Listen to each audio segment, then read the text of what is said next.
Hello friends, मैं अजय वीर सिंह एक बार फिर से आप सभी का अपने सर्वोत्तम परिवार में स्वागत करता हूं और आशा करता हूं कि आप सभी अच्छे होंगे। आप भली भांति अपने टॉपिक्स को कवर कर रहे होंगे और आइए मैं भी आपकी थोड़ी सी हेल्प कर देता हूं आपके इन टॉपिक्स को सॉल्व करने में। पर हाँ, मैं पर्टिकुलर सिर्फ एक ही विषय को लेकर के ही आपकी हेल्प कर पाऊंगा और जो विषय तो आप जानते ही हैं, भूगोल, ज्योग्राफी। तो आइए हम मेजर क्लाइमेटिक बेल्ट्स का जो डिस्कशन चल रहा था, जो कि यूपीएससी प्रीलिम्स और स्टेट पीसीएस के प्रीलिम्स का आप देखें जो एक सबसे प्री एक बिंदु कह लीजिए जहाँ से प्रश्न आते ही हैं, पूछता है। तो हमने इन मेजर क्लाइमेटिक बेल्ट्स में equatorial type of climate discuss कर लिया और आप जाकर के प्रीवियस वीडियो देखें। उसके बाद हमने सवाना को डिस्कस किया, तो सवाना का भी वीडियो है, आप देखिएगा जाकर के। सवाना के बाद में कल हमने हॉट डेजर्ट, जिसके बाद आता है जो 20 और 30 की जो बेल्ट है, लैटिट्यूडनल बेल्ट, उसमें जो हॉट डेजर्ट का जो क्लाइमेट है वो डिस्कस किया है और उसकी वीडियो अपलोड अभी हो नहीं पाई है। ठीक है फ्रेंड्स, क्योंकि थोड़ा सा उसमें भी वर्क थोड़ा बाकी है, पर आज रात तक या हो सकता है कल तक वो आपको मिल जाए। तो हॉट डेजर्ट आप चिंता मत करिएगा, हॉट डेजर्ट उसमें मैंने अच्छे से उसको क्लासीफाई किया है, तो वहाँ उसको सुन लीजिएगा, वहाँ से पॉज कर करके नोट्स बनाइएगा। और आज इसी बेल्ट में हॉट डेजर्ट्स भी हैं कॉन्टिनेंट के वेस्ट में, और इसी बेल्ट में हम देखें तो क्या पाते हैं, उन्हीं कॉन्टिनेंट्स के ईस्ट में इंडिया में अगर हम देखें तो अगर हम बात करें कि चाणक्य की, तो चाणक्य ने जो अपनी किताब लिखी है कि भारतीय अर्थशास्त्र, तो उसमें भी ये बात लिखी है कि भारतीय अर्थव्यवस्था है तो इसकी बैकबोन एग्रीकल्चर को माना गया है। और एग्रीकल्चर किस पे डिपेंड करती है? एग्रीकल्चर डिपेंड करती है यहाँ के मॉनसून पर, ये चाणक्य ने बताया। ठीक है, और हम देखें तो जितने भी या मोस्टली अरेबियन जो जोग्राफर्स हैं वो भारत में रहे भी हैं, और जैसे इब्न बतूता हुआ है ना, और मैंने लिख भी दिया वैसे इब्न बतूता है, अल मसूरी है, तो इन्होंने सबसे पहले आप देखें मॉनसून शब्द की उत्पत्ति में इनका योगदान है। और वो क्या है, उन्होंने मॉसिन शब्द बोला और यही मॉसिन शब्द थोड़ा बाद में मॉनसून के नाम से जाना गया। तो आपको पता है कि यानी मॉनसून कितनी इंपॉर्टेंस रखता है। ठीक है, चलिए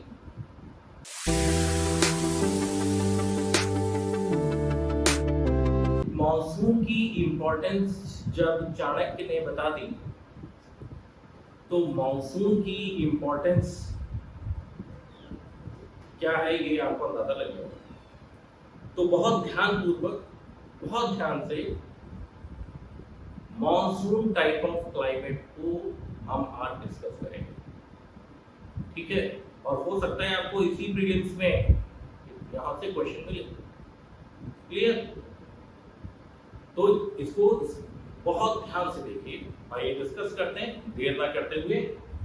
हमारा शीर्षक है मॉनसून क्लाइमेट, और मॉनसून क्लाइमेट को जब आप स्टडी करेंगे तो ज्योग्राफी के स्टूडेंट होने के नाते आपका ये परम कर्तव्य है कि जो भी क्लाइमेट आप डिस्कस कर रहे हैं तो उसकी एस्ट्रोनॉमिकल और ज्योग्राफिकल लोकेशन को रिप्रेजेंट करना कॉपी के ऊपर।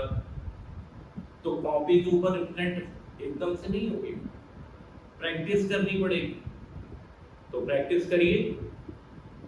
ठीक है, तो प्रैक्टिस कैसे करेंगे? सेल्फ नोट्स बनाइए।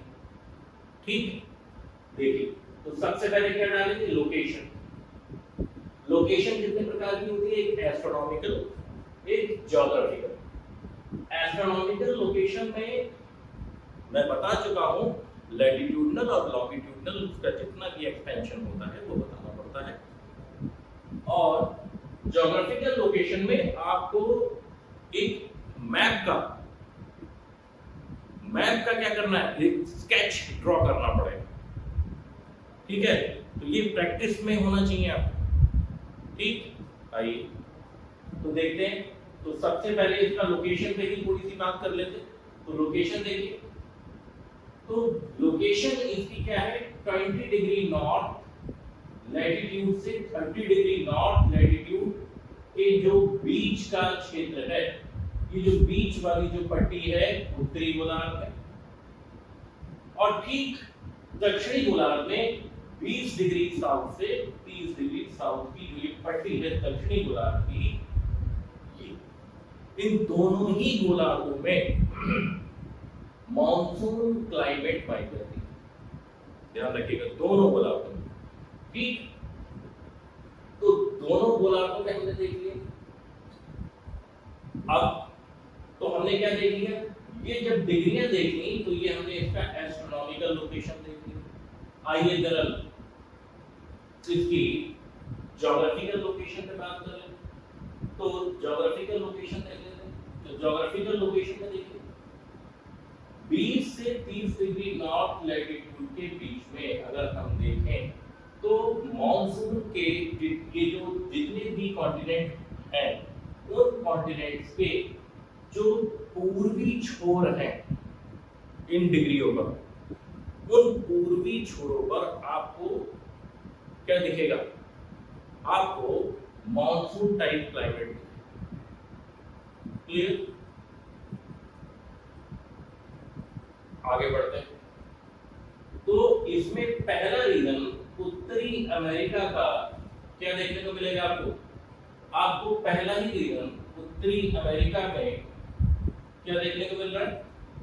आप देखें अमेरिका का और फ्लोरिडा का north eastern south eastern part जो है किसका, यूएसए का। तो ये यहाँ पर आपको क्या देखेगा, यहाँ पर आपको मॉनसून टाइप ऑफ क्लाइमेट देखेगा। आगे बढ़िए, इन्हीं बेल्ट पर और आगे आएंगे तो हम क्या देखेंगे, हमारा इंडिया है। हमारे इंडिया में अब देखें तो लगभग पूरा इंडिया मॉनसून से प्रभावित रहता है। इंडिया से लगा हुआ क्षेत्र आप देखें म्यांमार है, ठीक है, उसके बाद थाईलैंड है, तो यहां तक। तो ये हमने क्या देखा, 20 और 30 के बीच की ज्योग्राफिकल लोकेशन देख ली उत्तरी गोलार्ध। आइए दक्षिणी गोलार्ध की देखें। तो 20 और 30 दक्षिणी गोलार्ध की लोकेशन।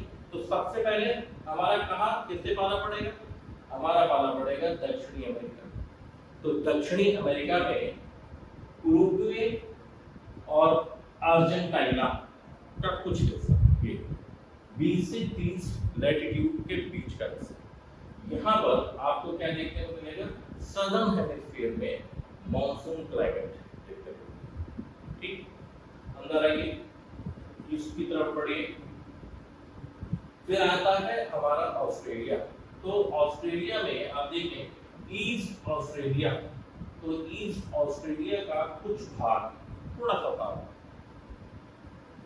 किससे प्रभावित है, मॉनसून टाइप ऑफ क्लाइमेट से प्रभावित है, ठीक है। तो ये हमने क्या देखा, एस्ट्रोनॉमिकल लोकेशन और ज्योग्राफिकल लोकेशन हमारी कंप्लीट हो गई। तो क्वेश्चन नंबर 1 हमारा सामने, अगर प्रश्न लोकेशन से आ गया तो ये लोकेशन अब आपके सामने देख लीजिए, बैठा लीजिए और टिक कराइएगा। चलिए आगे बढ़ते हैं। लोकेशन के बाद दूसरा प्रश्न कहां से बनने की संभावना है, इंपॉर्टेंट है बेल्ट आपके लिए, समझ लीजिए। ये इस टाइप का monsoon type of climate important है। तो यहाँ पर अगला प्रश्न बनने की संभावना प्री में और मेंस में या ऑप्शनल में या किसी स्टेट के पीसीएस पर या नेट स्तर पर, पीजीटी भूगोल स्तर पर, टीजीटी भूगोल स्तर पर, ठीक है, आपको क्या किसी भी वनडे टेस्ट पर, एसएससी के किसी भी स्तर पर क्वेश्चन बनेगा, जीएस का हिस्सा है, समझ लीजिए। World major climatic belts climatology में पूछा जाने वाला एक इम्पॉर्टेंट पार्ट है ये। ध्यान से सुनिए, सभी परीक्षाओं के लिए और किसी भी लेवल की परीक्षा पर आपसे ये प्रश्न मिलने की संभावना बहुत प्रबल है। ठीक है, तो इसको ध्यान से देखिएगा। और वो भी कौन सी? मॉनसून क्लाइमेट, जिस पे डिपेंड करती है आपकी एग्रीकल्चर, किसकी? आपके मुल्क की। ठीक है, तो देख लीजिए, या तो इंटरव्यू में भी प्रश्न हो सकता है। चलिए तो क्या है, क्लाइमेटिक कंडीशंस पे अगर प्रश्न बन जाए तो क्लाइमेटिक कंडीशन पे प्रश्न क्या बनेगा? तो भाई क्लाइमेटिक जो कंडीशन है तो उन पर प्रश्न बन सकता है इंसोलेशन से, उन पर प्रश्न बनेगा टेम्परेचर से, उन पर प्रश्न बन सकता है प्रेशर से, उन पर प्रश्न बन सकता है विंड से, उन पे प्रश्न बन सकता है आरएच से, उन पे प्रश्न बन सकता है रेन से। ठीक है, तो ये सारे के सारे क्लाइमेटिक कंडीशंस के एलिमेंट, इनको आपको तैयार करना है। तो आइए एक एक करके जल्दी से देखते हैं, जल्दी। ठीक है, तो देखिए, तो सबसे पहली चीज तो जो भी चीज आपसे पूछे तो सारे की सारी क्लाइमेटिक एलिमेंट्स का बॉस कौन है? बॉस है सन। तो आप वो लैटिट्यूड बनाइए, वो बेल्ट बनाइए, लैटिट्यूडनल बेल्ट्स, और उसके बाद वहां पे सन को रख दीजिए। और सन को रखने के बाद फिर जरा इंसुलेशन, टेम्परेचर, प्रेशर, ठीक है, विंड, रिलेटिव ह्यूमिडिटी, रेनफॉल, इनको फिर आप जरा सोचते जाइए और दो दो लाइन लिखते जाइए। देखिए आप अपने आप ही सब कुछ बताने लगे। तो आइए वैसा ही करते हैं। तो मैंने क्या काम करा कि सन को इन दोनों डिग्रियों के बीच में यहाँ रख दिया, सन, और ये परपेंडिकुलर मैंने ये ड्रॉ कर दिए कि ये यहाँ पर ये क्या सन की रेज परपेंडिकुलर पड़ रहे हैं 20 से 30 के बीच में। और वैसे भी आपको पता ही है 23.5 पर परपेंडिकुलर होता है 21 जून। तो अभी परपेंडिकुलर कर दिया मैंने। अब देखिए, अब एक एक करके ऊपर से उठाते जाएंगे और नीचे लगाते जाएंगे। तो सबसे पहले देखिए, जब सन यहाँ पर परपेंडिकुलर तो सीजन क्या होगा? यहाँ पर सीजन होते हैं समर 21 जून। ठीक है, सीजन कैसे? समर। इंसुलेशन कैसा होता है समर में? आप देखेंगे हाईएस्ट, इसी बेल्ट पे हाईएस्ट इंसुलेशन मिलते हैं, इसलिए हाईएस्ट टेम्परेचर। पर हाईएस्ट टेम्परेचर कहाँ? हॉट डेजर्ट्स में बनते हैं। ठीक है, चलो, तो हाईएस्ट इसी बेल्ट में हॉट डेजर्ट्स, और इंसुलेशन अधिक। इंसुलेशन जब हाईएस्ट तो टेम्परेचर कैसा होगा? हाई। कितना? लगभग 40 degree centigrade to 45 degree centigrade के बीच में, या बल्कि इससे ऊपर तक भी आप देखें, या इतने तो आप जनरली आपको देखने को मिल जाएगा टेम्परेचर। ठीक, प्रेशर कैसा होगा? जब इतना टेम्परेचर होगा तो प्रेशर लो हो जाएंगे। ठीक, 996 से 998 MB तक मिली बात तक आप क्या देखेंगे? प्रेशर को देखेंगे, प्रेशर की यूनिट इतनी गिर जाती है। क्लियर? आगे देखिए, विंड कैसी देखने को मिलेगी यहाँ पर? तो विंड, अब आप यहाँ पर जरा थोड़ा सा ध्यान दीजिए। विंड में थोड़ा सा यहाँ पर खेल हो रखा है, और यही एक पोर्शन ऐसा है जहाँ पर आपको थोड़ा सा विचार करना है। तो विंड को देखेंगे तो सबसे पहले विंड ट्रेड, कौन सी trade? Northern trade, northern trade. ठीक, फिर उसके बाद सदर्न ट्रेड, और यही सदर्न ट्रेड ही क्या कहलाती है? मॉनसून विंड्स कहलाती है। ठीक है, तो आइए जरा देख लेते हैं कैसे। तो ट्रेड यानी विंड्स, जरा विंड्स को जरा थोड़ा सा 2 मिनट दें, अच्छी तरह से देखिए।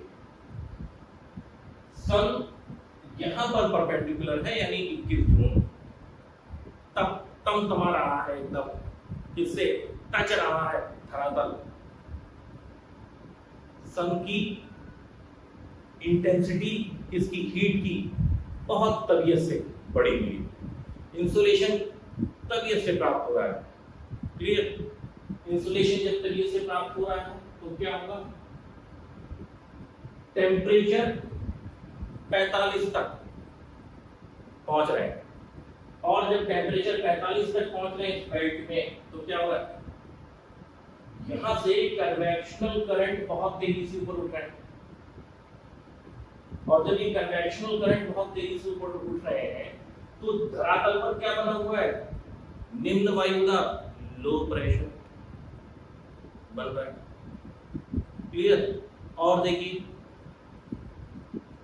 भारत की जरा लोकेशन देखिए, भारत आप देखें, ठीक है, सुलेमान, किरथर, हिमालय, तिब्बत का पठार, ऊपर आप देखें ये किनसे, रेंजेस, माउंटेन रेंजेस से घिरा हुआ, क्लियर। और तीन तरफ से क्या है आप देखें नीचे तो सागर, क्लियर।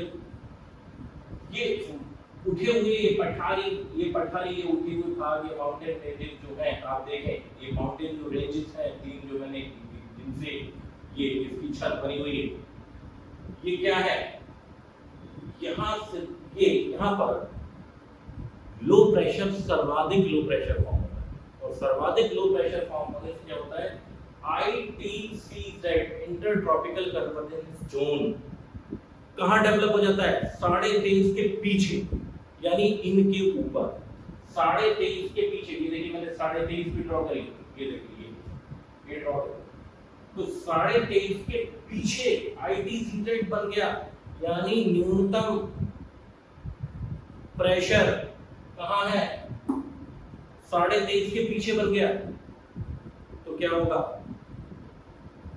न्यूनतम प्रेशर है यहां पर, यानी टेम्परेचर हाईएस्ट है, तो आप क्या देखेंगे, नॉर्दर्न ट्रेड जो 335 से धरातल पर चलती है वो कहां तक आएगी, वो ITCZ तक तो आएगी ही आएगी, क्योंकि ये क्षेत्र कैसा है, ये लो प्रेशर बना हुआ है, जहां पर ये लो प्रेशर होगा वहां तक दोनों गोलार्धों की ट्रेड विंड्स आगे मिलेगी। सुन लीजिए, तो अभी ITCZ कहां बना हुआ है, 23.5 उत्तरी के और उत्तर में, तो उत्तरी गोलार्ध की ट्रेड विंड ITCZ तक पहुंच जाएगी। इनको किससे मोहब्बत है, उस लो प्रेशर जोन से मोहब्बत है ट्रेड विंड से, और इनसे मिलने के लिए ये कहां तक आ जाएंगी, ITCZ तक पहुंचेंगी, यानी जहां पर वो लो प्रेशर बना हुआ है या हाईएस्ट टेम्परेचर जहां पर है वहां तक आके खड़ी हो गई, ठीक है। ये मैं आपसे कह रहा हूं कि आज तक आकर खड़ी हो गई, अरे कोई इंतजार थोड़ी कर रही है, ठीक है, आ गई, आप समझिए, ठीक है, समझने के लिए बोल रहा हूँ, नहीं तो ये तो फिनोमेना एक साथ काम करता है। तो आगे खड़ी हो गई, फिर आप देखिए अब जब इधर क्या है, इधर ग्रीष्म ऋतु है, तो क्या होगा, 20 से 30 दक्षिणी गोलार्ध की जो ये अक्षांशीय रेखाएं हैं, यहां पर क्या होगा, यहां पर चल रही होगी विंटर, यहाँ पे शीत ऋतु होगी, और जब यहाँ पे शीत ऋतु होगी तो कैसा होगा, आप शीतल कौन सा होगा, या विंटर का। इंसुलेशन कैसे होगी, लो, क्यों, स्लैंटिंग रेज ऑफ सन की रेज स्लैंटिंग पड़ेगी, देखिए ये मैंने ड्रॉ करा एक लाइन से, तिरछी पड़ेगी, तिरछी पड़ेगी तो क्या होगा, इंटेंसिटी ऑफ हीट लो हो जाएगी, और एटमॉस्फेयर में ज्यादा यात्रा करनी पड़ेगी, ज्यादा ट्रैवलिंग करनी पड़ेगी, तो क्या होगा, एटमॉस्फेरिक एलिमेंट्स जो है उनका परसेंटेज ज्यादा फेस करना पड़ेगा, और उन एटमॉस्फेरिक एलिमेंट्स की खासियत क्या होती है, कुछ तो वो हीट को एब्जॉर्ब करते हैं और कुछ को वो रिफ्लेक्ट कर देते हैं, तो जितना ही ट्रैवल करेंगे उतने ही एलिमेंट्स को फेस करेंगे, उतने ही वो हीट एब्जॉर्ब करेंगे, उतना ही वो रिफ्लेक्ट करेंगे हीट को, तो क्या होगा, इंटेंसिटी ऑफ हीट घट जाएगी, इसीलिए क्या हुआ, क्या होगा, इंसुलेशन क्या होगा, मिलेगा तो, पर उसकी इंटेंसिटी क्या होगी, वीक। जब इंटेंसिटी वीक होगी तो टेम्परेचर कैसे हो जाएंगे, वीक, यानी टेम्परेचर वीक का मतलब नीचे गिरने लगेंगे, कम होंगे, तो क्या होगा, जब टेम्परेचर कम होते हैं तो ऋतु कौन सी होती है, शीत। तो क्या, विंटर, इंसुलेशन लो, टेम्परेचर लो 4 से 3 डिग्री सेंटीग्रेड, प्रेशर कैसा हो जाएगा, हाई। ठीक, प्रेशर हाई। विंड्स कौन सी देखने को मिलती है, विंड क्या चल रही होगी, सदर्न ट्रेड। तो सदर्न ट्रेड 30-35 से आएंगी, दक्षिणी गोलार्ध के 30-35 से चलेगी और कहां तक आती है, ये इक्वेटर तक जनरली आती है। इक्वेटर 5 to 5 तक मिलती है, डोल्ड्रम में तो प्रवेश करती नहीं क्योंकि वहां पे आती ऊपर उठ जाती है। तो इक्वेटर पर 5 to 5 वैसे नॉर्मली ये ट्रेड आती है, पर इस सिचुएशन पे क्या होगा, ये उत्तरी गोलार्ध की ट्रेड कहां तक, साढ़े देश के पीछे आकर रुक जाएगी, इससे आगे नहीं बढ़ेगी। क्यों, क्योंकि ये आती क्यों है, लो प्रेशर की वजह से। क्लियर, तो लो प्रेशर है यहां पर इस वक्त, ठीक है, तो इसलिए यहां तक आएगी, नीचे नहीं बढ़ेगी। ठीक, पर ये क्या है, यहां पर शीत ऋतु होगी, प्रेशर है हाई, तो हवाएं हमेशा हाई प्रेशर से लो प्रेशर की तरफ चलती है। ये चीज आप ध्यान रखिए, और पता है तो बहुत अच्छी बात है, वेल एंड गुड। तो यहां से ये हाई प्रेशर से यहां पर क्या होगा, शीत ऋतु, तो हाई प्रेशर, टेम्परेचर कम, तो यहां से हवाएं कैसी चलेगी, नीचे नीचे ये सदर्न ट्रेड चल के इक्वेटर तक पहुंच जाएगी, और इक्वेटर पे पहुंच के खड़ी हो जाएगी यहां पे, और यहां पे खड़ी होकर कोरियालिस फोर्स के कारण ये अपने राइट हैंड की तरफ मुड़ जाएंगे, राइट हैंड की तरफ मुड़ जाएंगे। तो देखिए यहां से चली यहां तक, ये यहां से चली यहां तक, यहां से देखिए यहां तक आ रही, ये चली इक्वेटर तक आई, ये देखिए इक्वेटर लिखा हुआ है, इक्वेटर तक आ रही है, और इक्वेटर से आगे ये क्या कर रही है, कोरियालिस फोर्स के कारण ये अपने राइट हैंड साइड पर टर्न कर रही है। देखिए अभी ये राइट हैंड साइड पर टर्न कर रही है, और ये राइट हैंड साइड पर टर्न करती हुई कहां तक पहुंचेंगी, इस ITCZ यानी लो प्रेशर जोन जो बना हुआ है साढ़े देश के पीछे, ये वहां तक पहुंचेगी। क्लियर, और ये वहां तक पहुंचे तो देखा सदर्न ट्रेड कहां तक खींची गई, लो प्रेशर की चाह में 23.5 उत्तरी, 23.5 उत्तरी जो अक्षांश है उनको भी, उनके भी परे पहुंची गई, और उधर से उत्तरी गोलार्ध की ट्रेड वहां पर है। तो ये दक्षिणी गोलार्ध की ट्रेड जो इतना नीचे से खींच के वहां तक पहुंची, और उत्तरी गोलार्ध की ट्रेड यहाँ पर क्या करती है, मिलती है।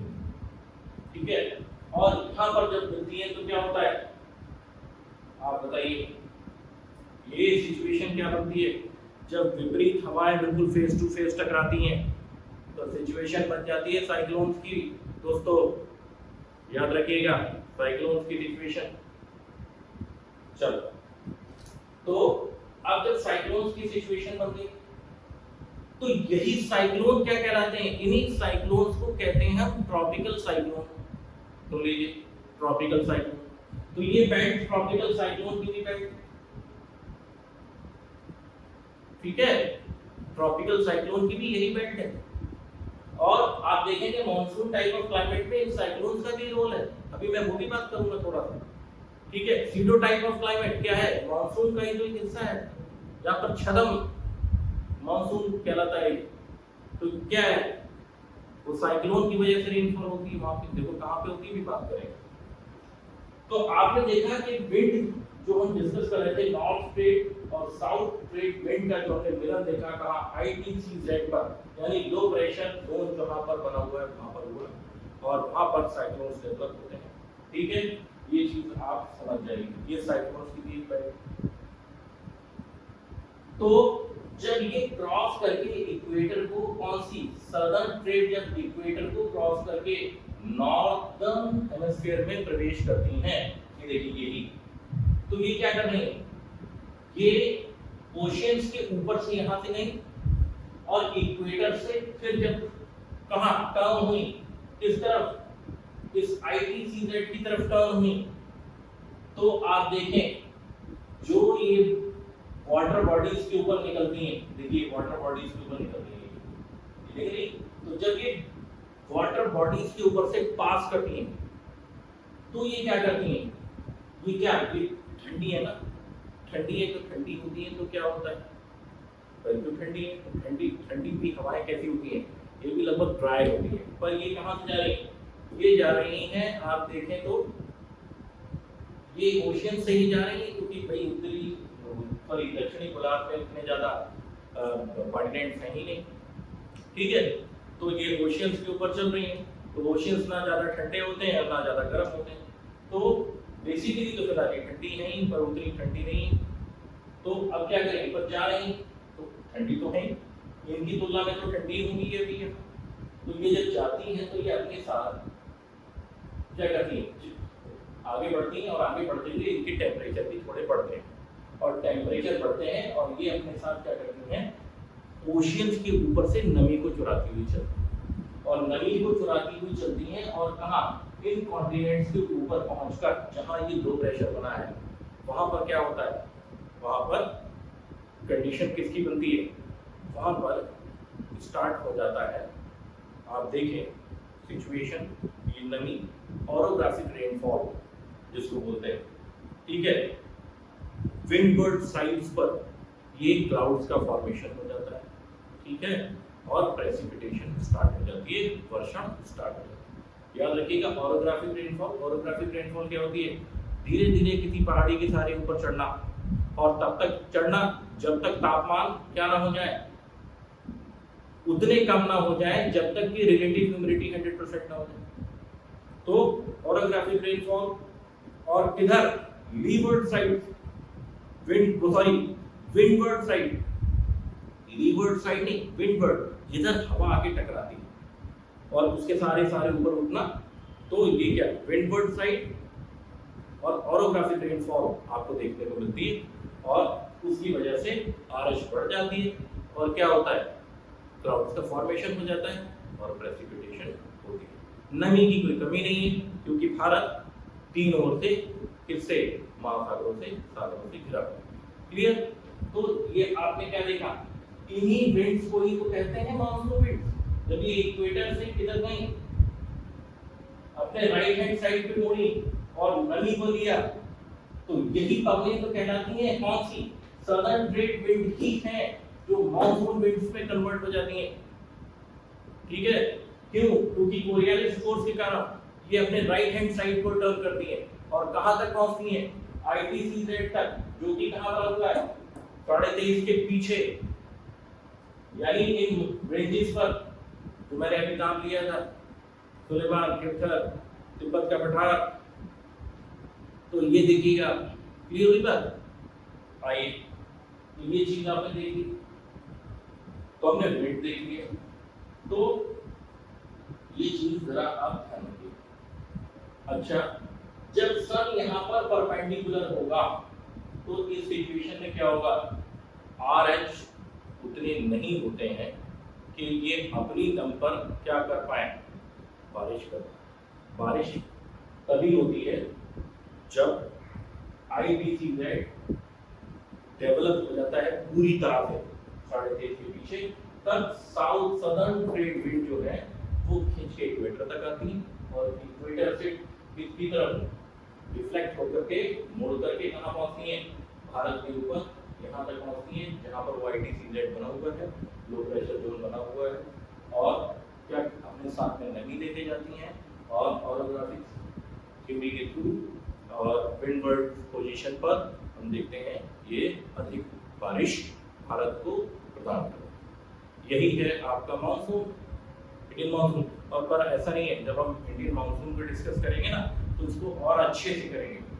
अभी तो मैं आपको क्या, मानसून टाइप ऑफ क्लाइमेट को अभी मुझे बताना है आपको, मैं बहुत बता रहा हूँ। तो ये आप ये जनरल सा एक आइडिया अपने दिमाग में रखिए, ठीक है।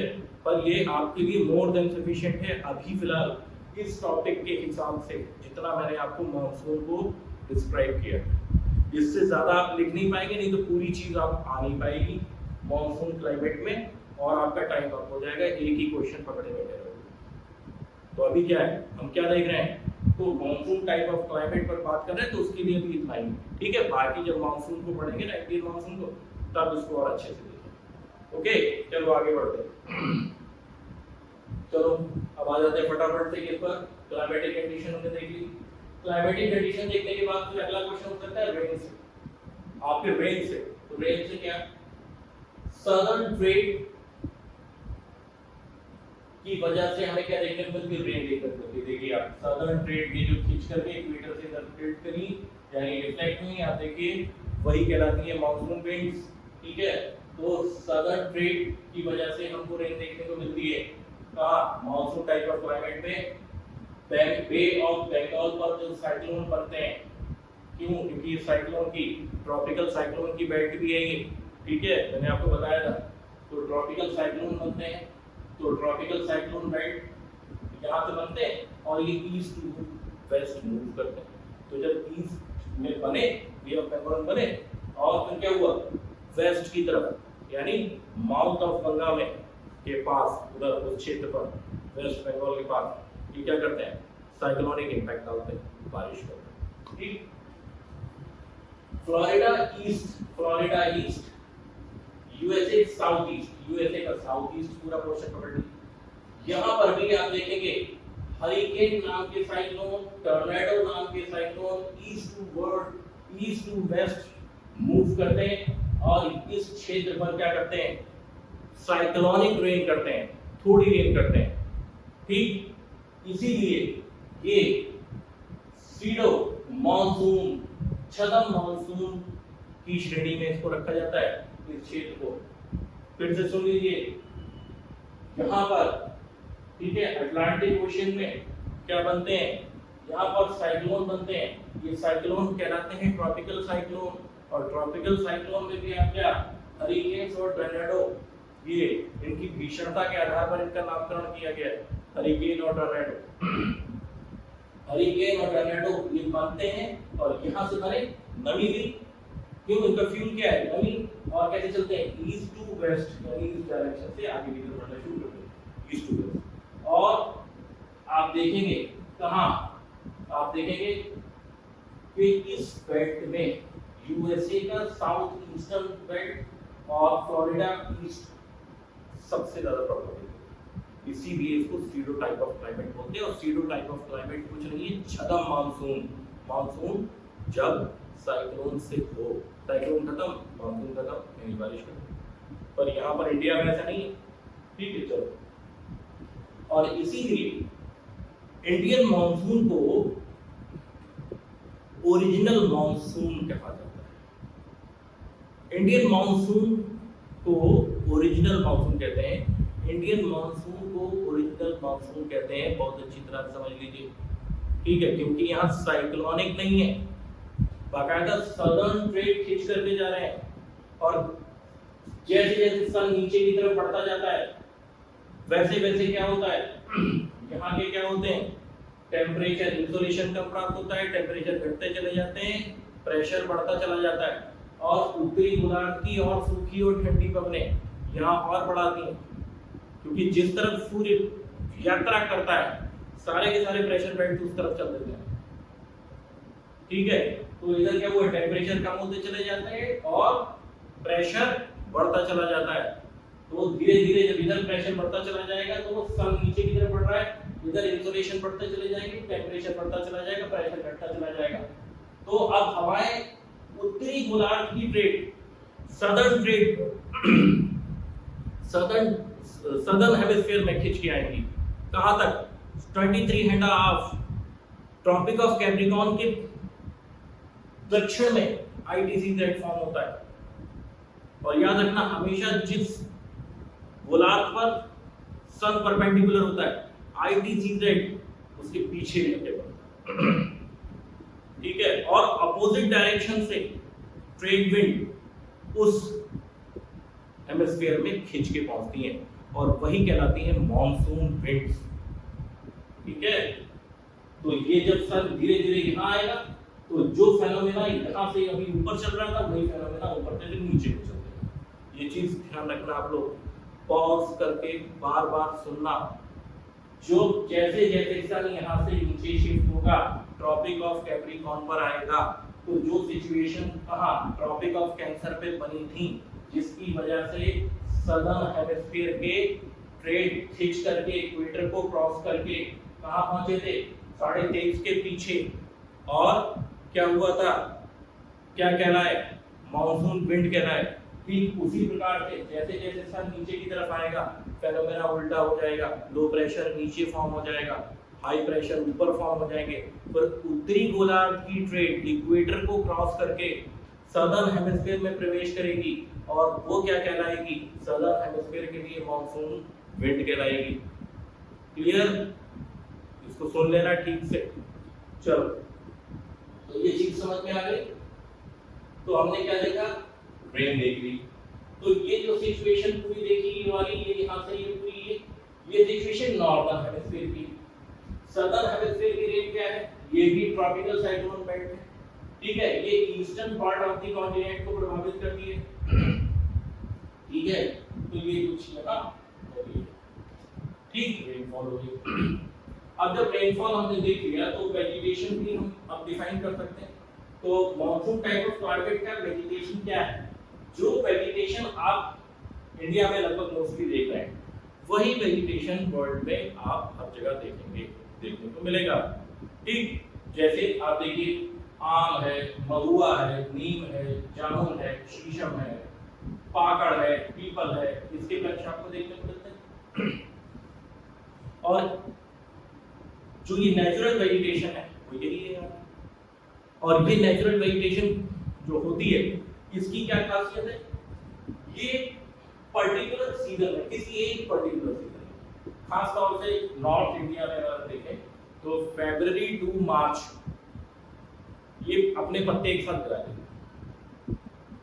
ये अपने पत्ते जब एक साथ गिराते हैं तो इनको क्या बोलते हैं, पतझड़ी वृक्ष, और ऐसे जंगलों को पतझड़ी वन, और अंग्रेजी में इन्हीं को बोलते हैं डेसिडियस फॉरेस्ट, डेसिडियस फॉरेस्ट, पतझड़ी वन। स्पेलिंग देखिए ये लिखी हुई है, ठीक है, आप देखिए फॉरेस्ट, डेसिडियस फॉरेस्ट यानी पतझड़ी वन। क्लियर। तो ये हमने वेजिटेशन देख लिया यहाँ का, और कोई वेजिटेशन आप अपने आप भी लिख सकते हैं, आप देखिए अपने चारों तरफ, और प्लांट्स डालिए, और आप और विशेषताएं और अपनी तरफ से भी लिख सकते हैं इसमें, ठीक है। पर जरा समय को ध्यान रखिएगा, ज्यादा चीज को, किसी भी चीज को ज्यादा एक्सपेंड मत करना, ज्यादा एक्सपेंड करोगे तो पूरी बात कह नहीं पाओगे, समय पूरा हो जाएगा।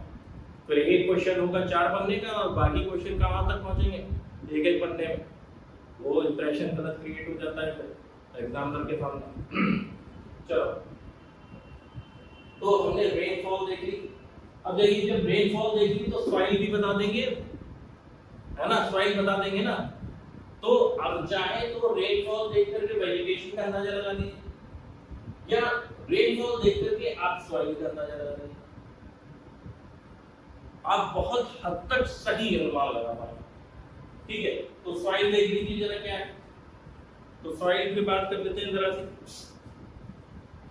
तो सॉइल कैसा है, तो हमने क्या देखा, रेनफॉल सफिशिएंट देखी है। तो सफिशिएंट रेनफॉल है तो क्या होगा, पानी अपने साथ क्या लेके आएगा, थर्मल वेदरिंग होगी, क्योंकि टेम्परेचर बढ़ रहा है घट रहा है, बढ़ रहा है घट रहा है, कभी सन उधर कभी सन इधर, कभी सन उधर कभी सन इधर, ठीक है।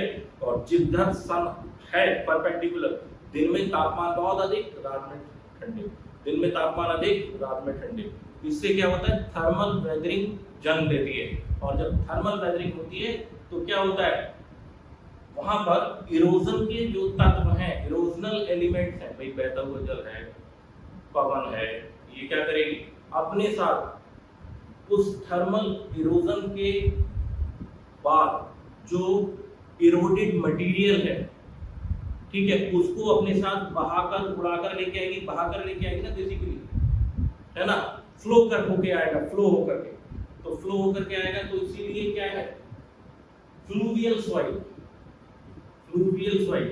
तो रेनफॉल सफिशिएंट, बहा के लाएगी, थर्मल वेदरिंग से चीजें चट्टानें टूटेंगी, तो क्या होगा, फ्लूवियल सॉइल का जन्म होगा। और फ्लूवियल सॉइल की क्या खासियत होती है, ये सैंडी होती है नेचर में, ये सिल्ट और क्ले, चीका, ये इसके और सब कैटेगराइज कर देते हैं। ठीक है, फ्लूवियल सॉइल। फ्लूवियल सॉइल में सैंड, सिल्ट और क्ले के एलिमेंट्स भी मिलते हैं, जो बहुत ही सबसे फाइन पार्टिकल्स होते हैं। सबसे बाद में, सबसे लास्ट में, सबसे दूर तक, सबसे महीन, सबसे बारीक कण क्ले। अच्छा, तो फ्लूवियल सॉइल का मैंने इमेजिनेशन आपको बताई गई है कैसे होता है। थर्मल वेदरिंग होती है, अपरदन होता है, तो ये एरोजन होता है। और उसके बाद जो ये फ्लूवियल सॉइल है, ये फ्लूवियल सॉइल किसमें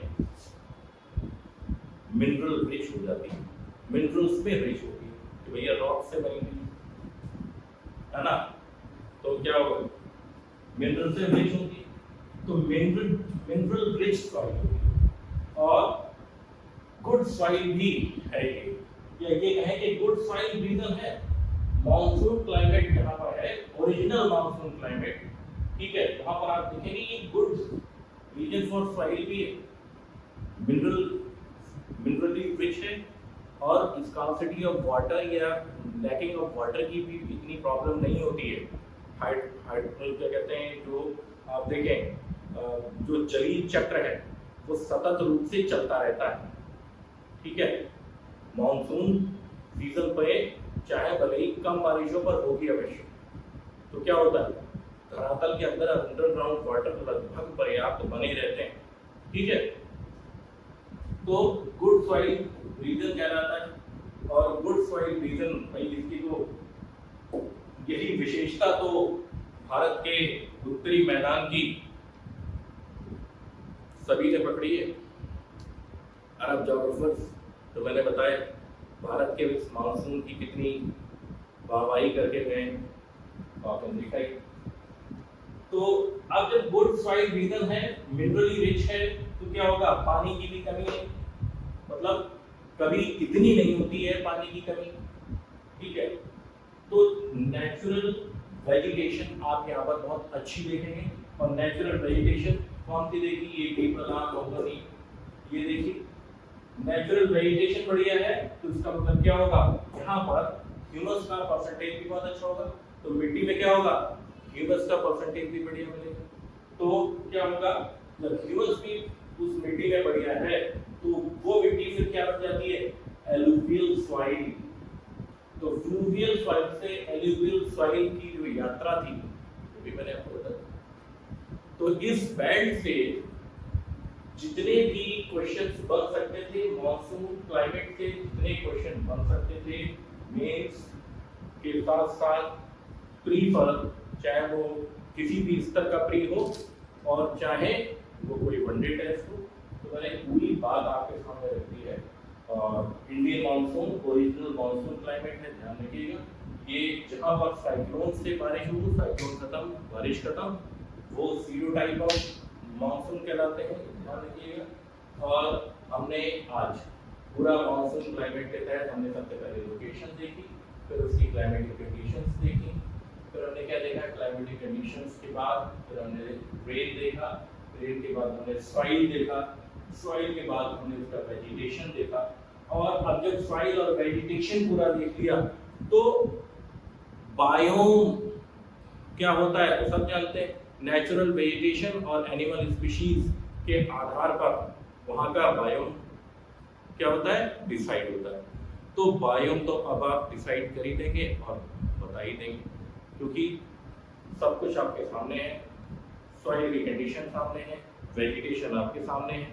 अब आप बहुत अच्छे से इनको तालमेल बैठाते हुए आप बायोम को एक्सप्लेन कर दीजिएगा, ठीक है। और इसी के साथ मैं आपसे आज्ञा लेता हूँ, और आप लोग इसी तरह से मेहनत से मन लगाकर अपने कॉन्सेप्ट्स को तैयार करते रहिए। और आपकी जो आपकी यात्रा है, इस यात्रा में मैं निस्वार्थ भाव से जितना आपका सहयोग कर सकता हूँ उतना मैं करता रहूँगा, ठीक है।